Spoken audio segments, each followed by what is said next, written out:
llega el día difícil, parte 2, ¿sabes? Entonces, cuando llega el día difícil, ¿qué hacer? Vamos a retomar la lectura desde el versículo número 11. Dice, el Señor le ordenó, sal y preséntate ante mí en la montaña, porque estoy a punto de pasar por ahí. Como heraldo del Señor, vino un viento recio, tan violento que partió las montañas e hizo añicos las rocas. Pero el Señor no estaba en el viento. Después del viento hubo un terremoto, pero el Señor tampoco estaba en el terremoto. Tras el terremoto vino un fuego, pero el Señor tampoco estaba en el fuego. Y después del fuego vino un suave murmullo. Cuando Elías lo oyó, se cubrió el rostro con el manto y saliendo se puso a la entrada de la cueva. Entonces oyó una voz que le dijo, ¿qué haces aquí, Elías? Esta escritura es muy impactante, ¿no? Primero porque vemos que Elías está presenciando fenómenos naturales de una magnitud impresionante, ¿no? Primero dice que vio un viento muy fuerte, un viento recio que literalmente hizo que la montaña, el risco se empezara a caer en pedazos, pero que no escuchó la voz de Dios ahí en ese momento, ¿no? Después dice que experimentó un terremoto gigantesco, pero que tampoco escuchó la voz de Dios en ese momento. Y por último dice que vio venir fuego, no sé si cayó del cielo, no sé si algo se estaba incendiando, no especifica la escritura, pero yo me imagino que era algo impresionante, ¿no? Pero sin embargo, tampoco escuchó la voz de Dios en ese momento. Dice que escuchó la voz de Dios cuando él percibió un suave murmullo, ¿no? En otras versiones dice que era una leve brisa, ¿no? Y eso me pone a pensar mucho, ¿no? Como yo recordé cuando leí esta escritura, no sé si a ti de pronto te pasó de pequeño, que cuando estaba lloviendo, tenía 7, 8, 9 años y escuchabas que tronaba el cielo, ¿no? Porque estaba lloviendo, tú decías, wow, Dios está enojado, ¿no? Tu mamá te decía, mira, no te comiste los vegetales, no te dormiste temprano, Dios está enojado contigo, ¿no? Y muchos de nosotros generamos un miedo cuando el cielo tronaba, porque lo primero que pensábamos es la voz de Dios, Dios está enojado, ¿no? O cuando empezaba a llover, nosotros pensábamos, porque mi mamá me decía, ¿no? Tu abuelita te decía, es que Dios está triste y quiere que el mundo sepa que está triste, ¿no? Está llorando, Dios está llorando. Y es increíble porque con un montón de eventos impresionantes, ¿no? Con cosas naturales que pasan a nuestro día a día, nosotros confundíamos la voz de Dios, ¿no? Veíamos desde un punto de vista superficial, cosas impresionantes son la voz de Dios. Sin embargo, Elías aquí no estaba confundiendo la voz de Dios, ¿no? Él estaba atento para saber cuál era la voluntad, qué era lo que Dios quería expresarle, ¿no? Yo me imagino aquí, que tampoco especifica la escritura, pero que Elías fue guiado simplemente por el Espíritu para saber que en el suave murmullo, que en esa leve brisa, Dios iba a pasar, en ese momento Dios le iba a hablar, ¿no? Y hoy para nosotros es todavía mucho más fácil identificar cuando la voz de Dios está hablando a nuestras vidas, ¿no? ¿Cómo? Porque hoy tenemos escrita la Biblia. Literalmente tenemos su palabra delante de nosotros, ¿no? Entonces, ¿cómo diferenciar a una persona que tal vez tiene un corazón religioso? En un mundo lleno de religiosidad, ¿cómo saber tú qué corazón tienes? ¿El corazón de un discípulo de Jesús, de un verdadero cristiano según la Biblia? ¿O alguien que tal vez tiene la percepción un poco distorsionada por tanta religiosidad que hoy en día nos consume, ¿no? Cuando tú estás esperando en tu vida que algo espectacular pase, que algo sobrenatural pase, que algo impresionante pase, personas que quieren ver señales para tomar una decisión mientras están estudiando la Biblia, ¿no? Personas que quieren ver un milagro sobrenatural, ¿no? Que pase para tomar una decisión con Dios, están teniendo un pensamiento religioso, porque verdaderamente la voz de Dios ya la tenemos delante de nosotros que está en la Biblia, ¿no? Y yo quiero aquí levantar a Tonatiu, ¿no? Porque cuando pensé en esta escritura, me recordé mucho cuando Tonatiu estaba estudiando la Biblia, ¿no? Sin duda Tonatiu estuvo estudiando la Biblia ahí unas buenas semanas, y cuando él había tomado la decisión de ser bautizado, recuerdo que él estaba caminando hacia mi departamento, estaba muy animado, y de camino cuando llegó me dijo, ¿sabes qué, Marco? Yo estaba pensando, ¿no? Como, wow, Dios realmente está llamando a mi vida. Dije, wow, ¿qué leíste? ¿Qué escritura viste? ¿Fue orando? No, es que yo estaba pasando por Avenida Universidad y yo vi que había un estudio de tatuajes, ¿no? Y el estudio de tatuajes decía Tonatiu. Y era la primera vez que yo venía para acá y dije, wow, Dios es tan específico, Dios está hablando a mi vida. En ese momento yo solamente volteé a ver a Tony y dije, amén. Dios está hablando a tu vida, ¿no? Pero lo más increíble es que Tonatiu esa semana tomó decisiones basadas en la palabra de Dios. Entonces él sí escuchó la voz de Dios, pero en las escrituras, ¿amén? Entonces quiero animarte. Primer punto, ¿qué hacer cuando llega el día difícil? Aprende a escuchar la voz de Dios, ¿no? Llénate, empápate de las Escrituras. Vamos a continuar con la lectura, versículo número 14. Contigo como muy buena. Él respondió: me consume mi amor por ti, Señor, Dios Todopoderoso. Los israelitas han rechazado tu pacto, han derribado tus altares y a tus profetas los han matado a filo de espada. Yo soy el único que ha quedado con vida y ahora quieren matarme a mí también. Vamos a hacer una pausa aquí. Es interesante ver la respuesta que Elías le está dando por segunda vez a Dios, ¿no? Aquí Emiliano ya había compartido un poquito, ¿no? ¿Cuál es otra posible traducción a la palabra amor, ¿no? Y dice que era el celo. No sé si tú, has investigado qué significa celo en la Biblia. Un celo emocional no se refiere a un celo de tener celos por una persona, ¿no? Se refiere a literalmente un amor ardiente. Si tú lo buscas en Google, en un diccionario, dice que es un amor ardiente, ¿no? ¿Qué implica un amor ardiente? Es algo que te inspira. Imagina a una persona que está dominada por el amor. Imagina una persona que tiene su mente totalmente controlada por el amor, que cada decisión que decide tomar en su vida es simplemente por amor, ¿no? Y como dijo Emiliano, Elías venía en el capítulo 18 de haber tenido una victoria increíble, de haberse enfrentado a 850 profetas confiando primeramente en Dios. Él estaba dispuesto literalmente a entregar su vida en ese momento, ¿no? Él estaba tomando una decisión loca por amor. Pero lo que vemos en este momento es que Elías ya estaba huyendo. Sin embargo, le responde a Dios: mi celo, mi amor por ti me consume. Y es interesante porque estamos viendo una ligera contradicción en esta parte de la historia, ¿no? Elías consigo mismo le está diciendo: el amor por ti me consume, pero yo estoy huyendo, yo estoy yendo en dirección contraria a lo que es tu voluntad, ¿no? Entonces, yo creo que hoy pongamos a reflexionar qué es lo que el amor realmente inspira en las personas. Si tú imaginas las grandes hazañas que han acontecido en la humanidad, ¿no? En nuestra especie, literalmente todas han sido movidas por el amor, ¿no? Y hay un ejemplo que me impactó muchísimo, ¿no? En el año 2019, allí en Estados Unidos, en Florida, hubo una madre que mientras su casa se estaba incendiando, ella simplemente huyó, corrió, agarró las cosas de valor, pero cuando hizo una pausa y se dio cuenta que una de sus hijas no estaba con ella, que aún no había logrado salir de la casa, ella simplemente sin dudar dejó todo ahí, regresó a la casa, recibió quemaduras de tercer y segundo grado, pero con su hija en brazos logró sacarla y la salvó. Lamentablemente después ella murió, ¿no? Pero es increíble cuando pensamos en lo que el amor y el celo puede inspirarnos a hacer, ¿no? El amor y el celo por Dios nos puede inspirar a vencer cualquier tipo de miedo, incluso el miedo más grande, que es el miedo a la muerte, ¿no? Por eso mi segundo punto es: protégete del miedo que quiere controlar tu vida.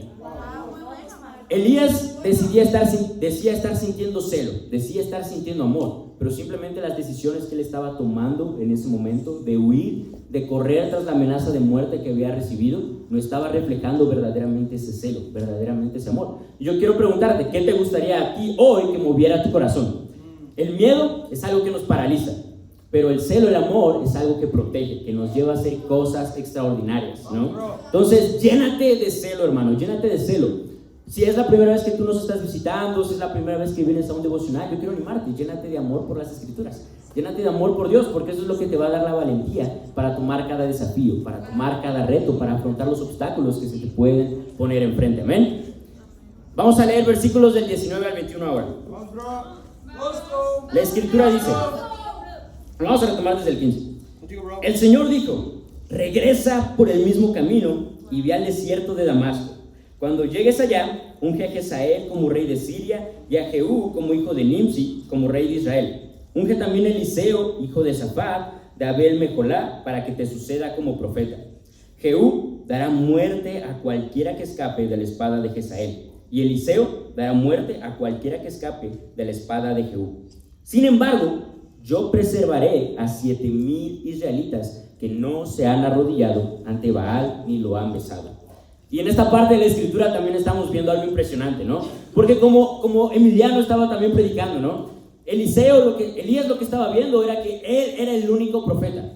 Él se veía a sí mismo como la única persona que estaba dispuesta a obedecer y mantenerse fiel y leal delante de Dios, ¿no? Pero la respuesta de Dios simplemente es: yo preservé a 7,000 israelitas que se han mantenido fiel a mí, que no han decidido arrodillarse delante de Baal. Y es increíble porque lo que vemos aquí es que Elías simplemente tenía su percepción alterada por el miedo que estaba sintiendo en ese momento, ¿no? Y hoy en día con nosotros puede pasar igual, ¿no? Él estaba viendo de pronto el arduo trabajo que él tenía que hacer para huir, para enfrentar, para confrontar a lo que los estaban persiguiendo, y sintió miedo, tuvo miedo. Y es interesante porque un momento de su vida bastó para tener una gran victoria enfocado en Dios, pero también un momento en el que él decidió apartar su mirada de Dios bastó para que él tuviera y se llenara de miedo, ¿no? Pero lo que vemos aquí es que cuando Dios responde, le dice, regresa por el mismo camino. Y muchas veces nosotros buscamos respuestas en oración, vamos con un amigo muy cercano para que nos enseñe las escrituras y le pedimos que nos dé respuesta, ¿no? Estamos pasando por ese día tan difícil que queremos simplemente encontrar una salida, una solución, ¿no? Y lo que vemos en las escrituras es que Dios nos llama a regresar por el mismo camino, que es simplemente enfrentarnos a la situación. No huir de la prueba, pero enfrentar la prueba cara a cara, ¿no? Porque cuando enfrentamos la prueba cara a cara, cosas increíbles pasan.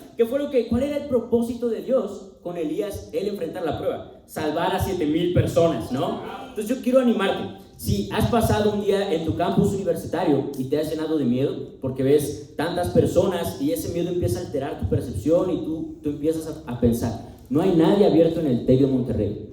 No hay personas abiertas en el Poli, no hay personas abiertas en la UNAM, vacaciones están inundando ahí a las personas con la UAM, y tú te empiezas a llenar de dudas y empiezas a pensar en el largo trabajo que tú tienes que hacer. Ahora voy a tener que compartir mi fe por redes sociales, ahora voy a tener que mandar mensajes de voz incomodando ahí a las personas un poquito. Y si tú empiezas a pensar en todo eso, tú simplemente estás limitando lo que Dios quiere hacer con tu vida, que es salvar a miles de personas, ¿ven? Entonces yo quiero animarte con eso, ¿no? Como no huyas de la prueba, enfrenta la prueba cara a cara. Ahora sí vamos a retomar la lectura desde el versículo número 19. Elías salió de ahí y encontró a Eliseo, hijo de Safat, que estaba arando. Había 12 yuntas de bueyes en fila y él mismo conducía la última. Elías pasó junto a Eliseo y arrojó su manto sobre él. Entonces Eliseo dejó sus bueyes y corrió tras Elías. Permítanme ustedes despedirme de mi padre y mi madre con un beso, dijo él, y luego lo seguiré. Anda, ve, respondió Elías, yo no te lo voy a impedir. Eliseo lo dejó y regresó. Tomó su yunta de bueyes y lo sacrificó. Quemando la madera de la yunta, asó la carne y se la dio al pueblo, y ellos comieron. Luego partió para seguir a Elías y se puso a su servicio. Esta historia me gusta mucho, ¿no? Y es una de las que por muchos meses ha estado siempre retumbando en mi cabeza. Que lo que vemos aquí es que simplemente Elías estaba obedeciendo el mandamiento de Dios. Él tiene que ir con Eliseo y poner su manto de él encima. Que eso simplemente significaba que la responsabilidad, el sucesor del profeta Elías, iba a empezar a ser Eliseo, ¿no? Y vemos que aquí Elías realmente le deja la opción, la alternativa, la puerta abierta a Eliseo. Le dice, bueno, tú regresa, ve, despídete de tu padre y tu madre, yo no te lo voy a impedir, ¿no? Haz eso. Literalmente le dejó la opción de, tú puedes seguirme después o puede que no regreses, ¿no? Yo ya puse el manto de sucesor en tu espalda, ¿no? Y vemos que aquí Eliseo cuando regresa tenía propiedades, ¿no? Dice que tenía 5 yuntas de bueyes, eso implica que también tenía los bueyes ahí, ¿no? Yo me puse a pensar, Eliseo literalmente estuvo dispuesto a sacrificar esos animales y a quemar la madera de las yuntas, ¿no? La escritura tampoco lo especifica, pero muy probablemente la familia de Eliseo, ¿no? Porque era una sociedad de agrícolas, era una sociedad ganadera, había trabajado mucho para durante muchos años tener una tierra que trabajar, tener una madera para construir las yuntas, comprar el ganado, o tal vez fue Eliseo mismo que se esforzó. Pero en ese momento Eliseo no pensó en el valor de la yunta, el valor de los bueyes, el valor de la tierra. Él simplemente estuvo dispuesto a sacrificar por entender el valor que significaba cumplir su propósito con Dios, ¿no? Entonces, ¿qué yo quiero animarte? Mi tercer punto. En el día difícil, no dejes ninguna puerta abierta. ¿Qué significa no dejar ninguna puerta abierta? Al igual que Eliseo fue llamado a ser profeta de Dios, todos nosotros somos llamados a ser profetas de Dios, ¿no? En Hechos 13, versículo 47, no tienes que ir ahí, dice que Dios nos puso como luz para todas las naciones. Que simplemente Dios nos puso como profetas, como personas que hoy en la actualidad, siglo XXI, están dispuestas a sacrificar su vida, su comodidad, sus horas, su esfuerzo, trabajo, para que personas puedan llegar al cielo. Tú y yo somos llamados a ser profetas, ¿no? Y quiero que puedas analizar un poquito cómo era nuestra vida antes de ser llamados por Dios, ¿no? Yo recuerdo cómo era mi vida y sinceramente era una vida llena de comodidad, pero también era una vida llena de frustración, ¿no? Sinceramente no sabía qué iba a hacer con mi vida, yo estaba pensando cuál iba a ser mi próximo empleo, en qué iba a trabajar, cuánto iba a ganar, qué iban a pensar mis papás, en dónde iba a vivir, simplemente en apariencias, ¿no? Cómo las personas me iban a ver a mí, pero yo no sentía que estaba viviendo con un propósito, ¿no? Pero lo que vemos es que hoy en día Dios nos da una vida llena de bendiciones con un propósito, ¿no? Hoy vivimos literalmente por la eternidad, para que más personas puedan llegar al cielo, ¿no? Entonces yo quiero animarte con eso. En el día difícil, no dejes ninguna puerta abierta, ¿no? Conclusión, hermanos. Punto número 1. Aprendamos a escuchar su voz. Crezcamos en nuestra percepción espiritual. Aprendamos a escuchar la voz de Dios, enfocándonos 100% en la palabra de Dios, ¿no? Punto número 2. Protejámonos del miedo que quiere controlar nuestras vidas. En un mundo lleno de sufrimiento, en un mundo lleno de miedo, si tú y yo decidimos llenarnos de celo, de amor por Dios, vamos a conseguir hacer cosas locas, cosas increíbles para Dios. Y punto número 3, no dejemos ninguna puerta abierta. Démosle un valor incomparable a nuestra relación con Dios, a nuestro propósito, y cerremos todas las puertas a las distracciones que pueden venir de nuestro pasado, y para Dios sea la gloria.